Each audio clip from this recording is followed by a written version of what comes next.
Raising children by the law of nature. Respecting their growth. Question. My son is in his final year of high school. In his first and second years, I felt like I had to be involved as a mother. So, I interfered a lot in everything he did and demanded many things from him. That led to conflicts and poor communication between us for about 2 years. Earlier this year, I came across Master CHEON Gong's lectures through a director, and I realized that the problem started with me. As I began to change, my relationship with my son improved, and even his academic performance got better. I'm quite satisfied with how things are now. But I still want to know, what exactly is the proper role of a parent? Answer. Don't push your child too hard. Things should be resolved through conversation. How do we converse? From birth to age 7, we don't talk to children just to communicate with them. We talk to help them develop communication skills. We're guiding them 100% during this period, helping them learn how to be human beings. From age 7 to 14, we enter the next 7-year phase.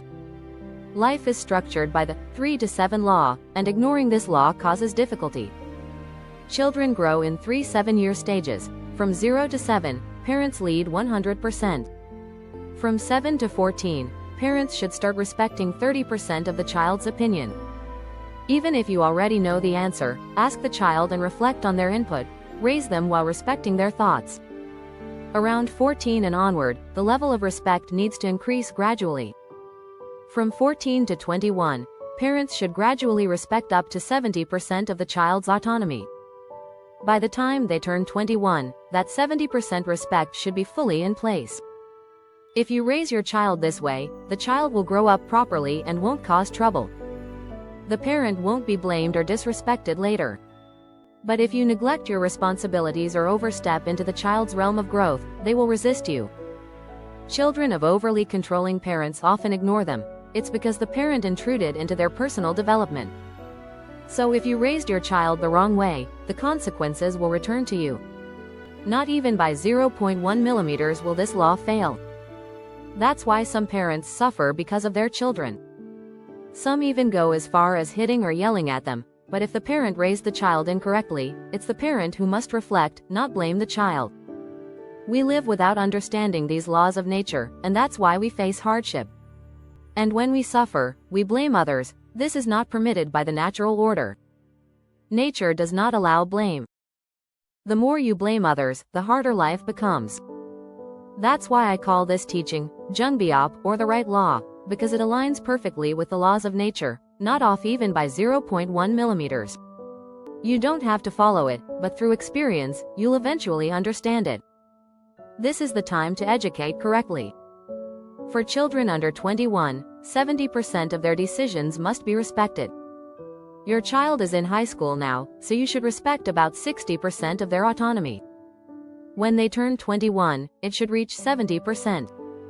Once this is in place, the child's tension naturally disappears. Respect what should be respected. And when you want to help them with something, don't say, do this. Instead say, this is how I see it. Don't go beyond that. Don't invade. Your child is preparing to live their own future. We can't predict their future. They are walking their own path.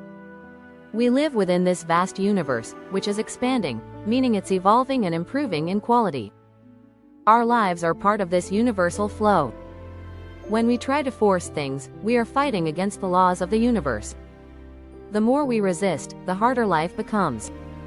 Living smoothly means riding with the wind, flowing with the natural laws, and that's where joy and happiness come from. So when your child needs to make a decision, don't jump in. Say, let's hear your thoughts first. And truly listen, not to respond, but to absorb. Don't decide immediately. Say, let's talk more over dinner. As time passes, what you've heard gets processed, and true wisdom emerges. Then say, let me share my thoughts. And let your child decide. This is the post-heaven era, after 2013. Even the slightest deviation leads to consequences. Let the child take ownership of their responsibilities. Even if they make a small mistake, let it be theirs. As time goes on, things will resolve. Yes, our current society has many flaws, and the environment is tough. Children might make wrong decisions. But if we treat them properly, they'll grow up right despite those environments. You can trust this. Heaven helps those who help themselves. Good things won't come unless we make an effort. That's the difference between humans and animals. Animals live as they are given, but humans must strive. The natural law of parenting: how to raise children without conflict.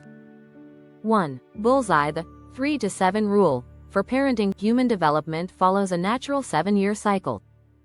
Understanding this is key to parenting. Ages 0 to 7. Parents must lead 100%. This is the time to teach language, manners, and how to live as a person. Ages 7 to 14. Begin to respect 30% of the child's thoughts. Talk, ask questions, and reflect their opinions, even if you already know the answer. Ages 14 to 21. Gradually increase respect for the child's independence. By age 21, you should be respecting 70% of their decisions and allowing them to choose their own path. 2. Red exclamation mark. Why children stop listening to their parents. If parents interfere too much or try to control everything, the child resists and won't listen. This is seen as invading their personal growth process. And the result? The parent suffers the consequences, not the child. 3. Speaking head. How to communicate with your child. Don't command or force your opinion. Instead, listen fully to your child. Don't decide right away, take time to reflect. Later, say, "Here's how I see it," and leave the decision to them. Let them choose, even if it's not perfect. This builds trust and teaches your child to think for themselves. 4. Seedling. Follow the natural flow. Don't fight it. The universe operates by precise laws. When we force things or try to control others, we go against nature, and that always brings hardship. The better path is to flow with the natural order, respecting each stage of growth. 5. Light bulb. When parents change, children change too. Just like in the questioner's case. When the parent realized her mistakes and changed, the child's behavior and even grades improve. This proves that real parenting starts with self-reflection. Checkmark. In summary, guide your child gently. Respect their growing independence. Don't invade their life, support it. Let them make decisions and learn. Trust the natural laws of growth. By doing this, you'll raise a strong, respectful, and happy child without conflict. The Day the Wind Changed. Fiction. Growth family inspired by Junbiop teachings. In a quiet apartment complex on the outskirts of Seoul, Eun-ju stood once again in front of her son Yeon-woo's bedroom door. In her hand, a cup of warm citron tea and a small note: "Eat well and stay strong. If you ever want to talk, I'm here." The door remained firmly shut. Yeon-woo was in his final year of high school. These days, he barely spoke to her. It hadn't always been like this. When he was in elementary school, he would chatter endlessly at her side. Even through middle school, he brought his homework to her, asking for help. But everything changed when high school began. "Why aren't you studying? Why are you watching YouTube at this hour? Why are your grades so low?" Eun-ju thought she was being a good mother, offering devoted support, preparing healthy snacks, and yes, repeating endless advice. But all she received in return were cold glances and heavy silence. One day, a friend sent her a YouTube lecture. "It's called Junbiop. You've been stressed about Yeon-woo, right? Just give it a try." Eun-ju didn't expect much. But one quiet night while Yeon-woo was asleep, she pressed play. When a parent invades a child's life, consequences will always follow. Children must grow, and we must respect that. Without respect, there is no love. Her heart sank. She remembered every word she had spoken, every controlling gesture she had made. Her son hadn't been distant because he didn't care, he had been protecting himself. The next morning, Eun-ju didn't knock on his door. She didn't say a word about his schedule. She simply left breakfast on the table, with a note: "I trust you. Do things at your own pace." There was no response for days. Yeon-woo remained quiet, locked in his room. But Eun-ju stayed steady, watching the lectures and reflecting on her own patterns. After age 14, children must be respected 70% in their choices. You can offer your thoughts, but the decision must be theirs. 2 weeks passed. One evening, the door creaked open.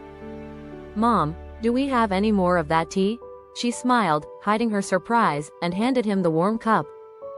There's always more. Sit down. Let's have some together. That night, Yunwoo spoke for the first time in months. I think I like science more than literature. But I've been afraid. My grades aren't good, and I wasn't sure what to do. Eunju nodded gently. It's okay. Whatever path you take, I'll support you. I trust your thoughts. Really? Really? It's your life. You get to decide. I'll be here, cheering for you. From that day on, something shifted. Yunwoo began greeting her in the mornings. He studied on his own, without being told. His grades slowly improved. Eunju no longer asked for his report cards. Instead, they walked together. Talked. Shared tea. Through these quiet moments, her son grew, not just as a student, but as a person. A year later, Yunwoo was accepted into university. During an interview, a reporter asked, "What was the hardest time during your studies?" He smiled, pausing. "Probably when my mom tried to make every decision for me. But then, something changed. She stopped controlling and started trusting. That changed everything for me." Eunju watched the interview alone. Outside, the spring wind blew softly, a single cherry blossom drifting to the ground. Her son had grown. And for the first time, she truly understood. Real love begins with the courage to let go.